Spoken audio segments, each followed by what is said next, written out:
Oi, gente, tudo bem? Eu sou Eline Ciprim. Vamos continuar lendo o Caibalho, dos 3 iniciados. E a gente vai agora para a parte 1. A gente vai falar da filosofia hermética. E ele começa com uma frase: os lábios da sabedoria estão fechados, exceto aos ouvidos do entendimento, ou Caibalho. Do Velho Egito saíram os preceitos fundamentais esotéricos e ocultos que tão fortemente têm influenciado as filosofias de todas as raças, nações e povos, por vários milhares de anos. O Egito, a terra das pirâmides e da esfinge, foi a pátria da sabedoria secreta e dos ensinamentos místicos. Todas as nações receberam dele a doutrina secreta. A Índia, a Pérsia, a Caldeia, a Média, a China, o Japão, a Assíria, a antiga Grécia e Roma, e outros países antigos aproveitaram lautamente dos fastos do conhecimento, que os hierofantes e mestres da terra de Ísis tão francamente ministravam aos que estavam preparados para participar da grande abundância de preceitos místicos e ocultos que as mentes superiores deste antigo país tinham continuamente condensado.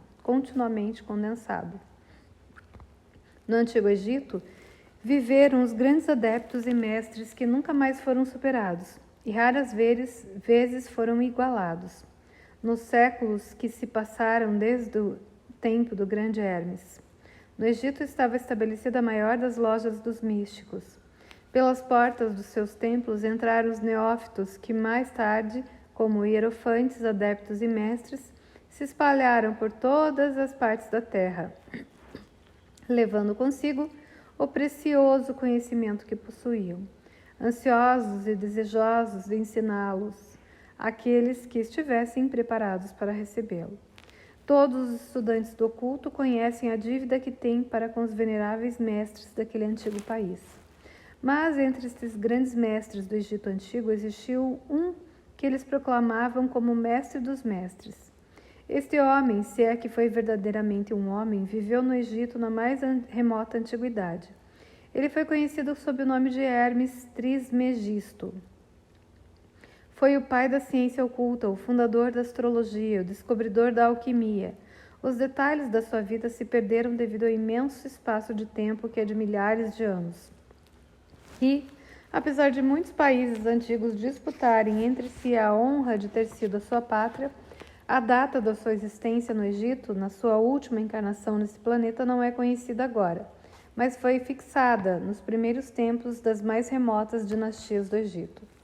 Muito antes do tempo de Moisés, as melhores autoridades consideravam-no como contemporâneo de Abrão, e algumas tradições judaicas dizem claramente que Abraão adquiriu uma parte de seu conhecimento místico do próprio Hermes.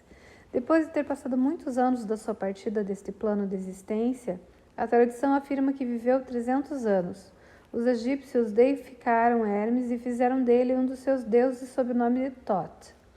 Anos depois, os povos da antiga Grécia também o deificaram com o nome de Hermes, o deus da sabedoria. Os egípcios reverenciaram por muitos séculos a sua memória, denominando-o mensageiro dos deuses e ajuntando-lhe como distintivo o seu antigo título Trismegisto, que significa o 3 vezes grande, o grande entre os grandes. Em todos os países antigos, o nome de Hermes Trismegisto foi reverenciado, sendo esse nome considerado como sinônimo de fonte de sabedoria. Ainda em nossos dias, empregamos o termo hermético no sentido de secreto, fechado de tal maneira que nada escapa, etc. Pela razão que os discípulos de Hermes sempre observavam o princípio do segredo dos seus preceitos, eles ignoravam aquele não lançar as pérolas aos porcos, mas conservavam o preceito de dar leite às crianças e carne aos homens feitos, máximas que são familiares a todos os leitores das escrituras cristãs, mas que já eram usadas pelos egípcios muitos séculos antes da era cristã. Os preceitos herméticos estão espalhados em todos os países e em todas as religiões, mas não pertencem a nenhuma seita religiosa particular. Isso acontece por causa das advertências feitas pelos antigos instrutores com o fim de evitar que a doutrina secreta fosse cristalizada em um credo. A sabedoria dessa precaução é clara para todos os estudantes de história.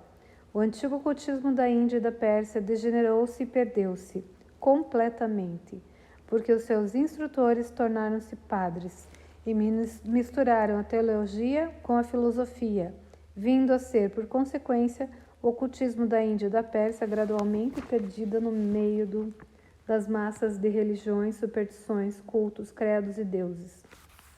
O mesmo aconteceu com a antiga Grécia e Roma, e também com os preceitos herméticos dos gnósticos e cristãos primitivos que se perderam no tempo de Constantino e que sufocaram a filosofia com o manto da teologia, fazendo assim a Igreja perder aquilo que era sua verdadeira essência e espírito, e andar às cegas durante vários séculos antes de tomar o seu verdadeiro caminho.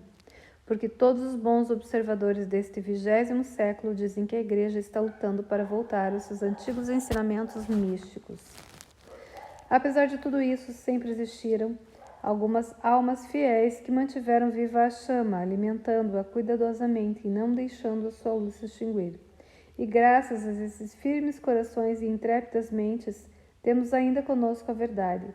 Mas a maior parte desta não se acha nos livros. Tem sido transmitido de mestre a discípulo, de iniciado a hierofante, dos lábios aos ouvidos. Ainda que esteja escrita em toda parte, foi propositadamente velada em termos de alquimia e astrologia, de modo que só os que possuem a chave podem a ler bem.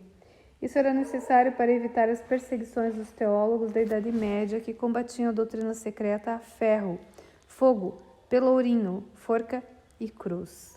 Ainda atualmente só encontramos alguns valiosos livros de filosofia hermética, apesar das numerosas referências feitas a ela nos vários livros escritos sobre diversas fases do ocultismo. Contudo, a filosofia hermética é a única chave mestra que pode abrir todas as portas dos ensinamentos ocultos. Nos primeiros tempos, existiu uma compilação de certas doutrinas básicas do hermetismo, transmitidas de mestre a discípulo, a qual era conhecida sob o nome de Kybalion, cuja significação exata se perdeu durante vários séculos. Esse ensinamento é, contudo, conhecido por vários homens a quem foi transmitido dos lábios aos ouvidos desde muitos séculos. Esses preceitos nunca foram escritos ou impressos até chegarem ao nosso conhecimento. Eram simplesmente uma coleção de máximas, preceitos e axiomas, não inteligíveis aos profanos, mas que eram prontamente entendidos pelos estudantes. E, além disso, eram depois explicados e ampliados pelos iniciados hermetistas aos seus neófitos.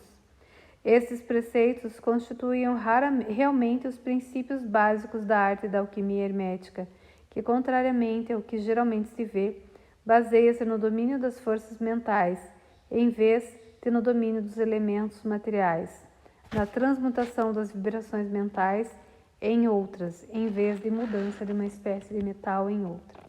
As lendas da pedra filosofal, que transformavam qualquer metal em ouro, eram alegorias da filosofia hermética, perfeitamente entendidas por todos os estudantes do verdadeiro hermetismo.